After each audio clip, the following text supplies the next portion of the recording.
Saan biyahe mo ya? Ha? Saan biyahe mo? Sa Tiongsan. Tiongsan? Saan yun? Pier?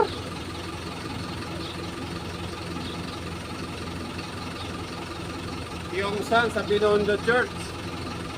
Deliver ka na doon? Tiongsan?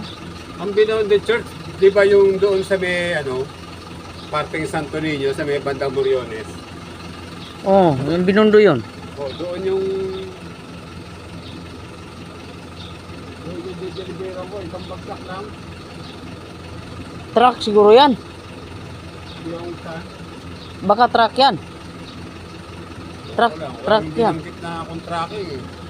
Baka may, tingnan mo sa ano. Walang pangalan na nakalagay. Wala nakalagay dyan sa ano mo, trip ticket. May ano dyan eh, may mga plate number, ganun. Merong nakasulat eh.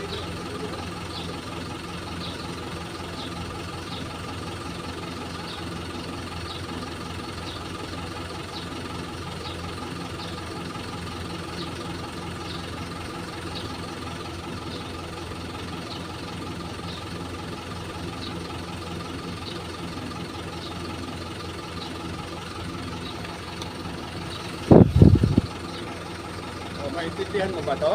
Nakasulat na to? Yan yung address niya eh. Ay, Ang nababasa ko, yung number saka Padre Padre Herrera. Herrera, ano to? Tapos yung baba, hindi ko maintindihan kung ano yan.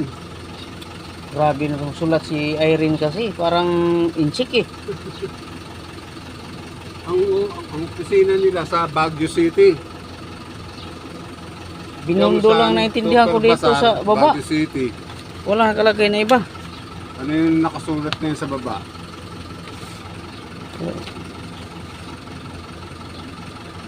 Nakalagay dito, ano? Hindi maintindihan. Tragis ng sulat ni Irene talaga. Isa Irene magsulat parang kuan eh. Kala mo, sulat in chip eh. Likod. Makalikod Binondo Church, ganon. Church. Likod, Binondo na Binondo. Wala namang nakalagay Tondo. tracking eh. Tondo. Ito, ano? No. Kana, yung isa wala dyan. Wala dito, wala. Wala dito sa baba. Ang nandito lang sa taas niya, Isa, address niya yan Baguio. sa Baguio eh. Baguio. Ay, Sa baba, wala nang nakasulat eh. Di ba minsan may nakanote sa baba? Dito. meron. Wala eh. Wala man Mamaya nilagay punta dito si Rene, doon din si Rene. doon Kaya din lang siya. kanina pa umalis siya, alas 4 eh, kaya hindi kami nag-aabot eh.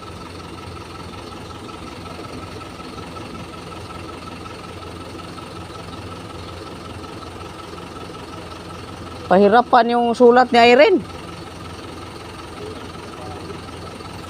Mahirap sa Mama Irene magsulat, hindi mo maintindihan.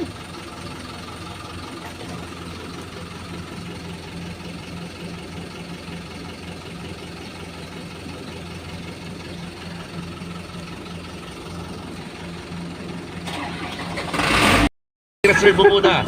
Dapat na bang tuluyang ipagbawal ang pagbiyahe ng mga sasakyang wala pang plaka? Bakit nakakainis?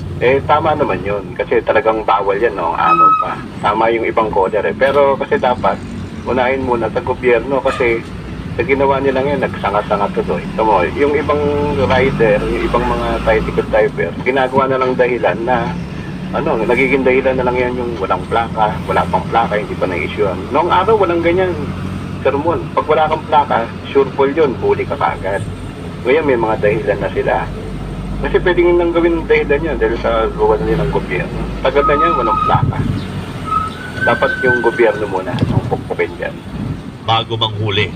Yes, opo. Kasi sila yung dati walang ganyan sermon eh. 90s, 2000, kailan lang yan eh.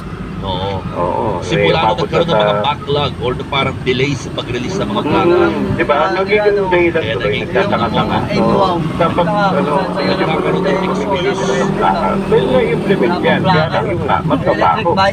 Dadami pa yung trabaho tuloy. Magiging pwede pa talaga pang pa na-issue ng plano, ay di lang nagkabit ng Binawal nila plaka. yung highway Yun ngayon. na nga. Oo, check Pwede ko na nila naman, mga pwede kapatid na na naman. kung nagkabit Wala pa pang o meron na bang wala plaka o pang- Yes, hindi. dumadami yung problema. Lisensya driver. At doon nga po Wala nalalaman na Pati mga motor, nasa ang traffic nila, di ba? regulatory unit pala ng tricycle, Mabilis na rin DRU yun eh. ng, ng QC yung mga plaka.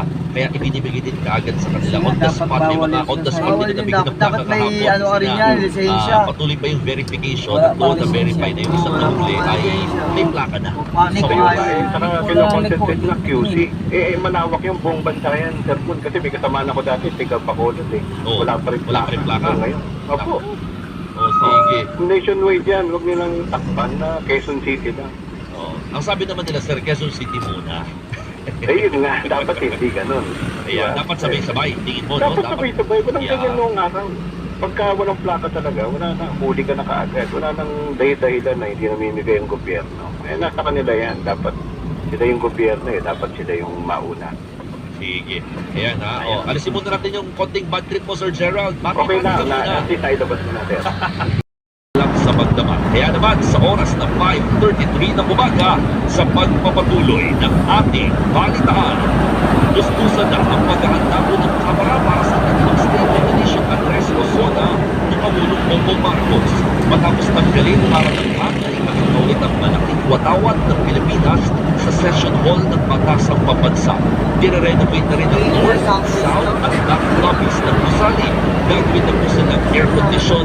Bahagi ang mga ito para sa paghahanda nga sa State of the Nation Address o SONA ni Pangulong Bongbong dinadala Marcos nito sa sa ano? July Bulacan, 22. meron sila sa Higit Bulacan, di ba? 2,000 ang Oo, may implikado sa SONA. taksado, At ayon kay talagang Velasco, ano eh. gusto silang lahat Bulacan na sila. accommodate ni Pangulong Marcos Makakapitan. Jr.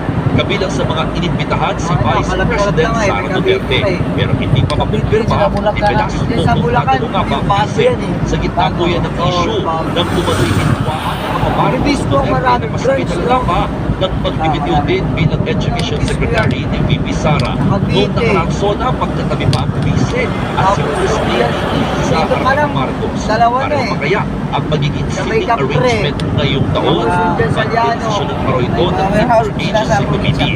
At habang Ay, mapalapit naman ang WLD, marami pagbubukas rin ng dito. bagong sesyon ng Kongreso, Sa Saliano. ng Lunes o kahapon po ang Tapos isa sa pagsama may ng bagong Pilipinas State Turin. and Pledge sa fundraising Lagi ceremony. sa may President. Ako yan, ano? Doon, ang Lakas ng gobyerno at mga paaralan. Pero pagilino ni Velasco, wala naman daw pumilit sa kanila. Bakit kaya hindi yan na ano?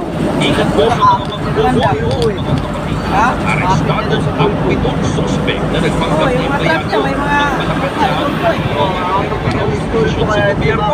Nahuli ang mga sakarin sa Profit Operations sa Quezon City. Naka-jacket pa silang may logo ng Office of the President ng mahuli. Itinuturong pa si Punong isang attorney J.B. Cruz na nagpakilalang Assistant Secretary ng Presidential Management Staff Office. Kalahating milyong piso ang sigil niya sa gusto mag-apply ng posisyon sa Post Office. Nang siya sa atin, wala pa lang attorney J.B. Cruz sa Office of the President. Maharap ang mga suspect sa Chinese yata yun eh. bagong Chinese talaga. mga reklamo. Grabe, nakapunatan.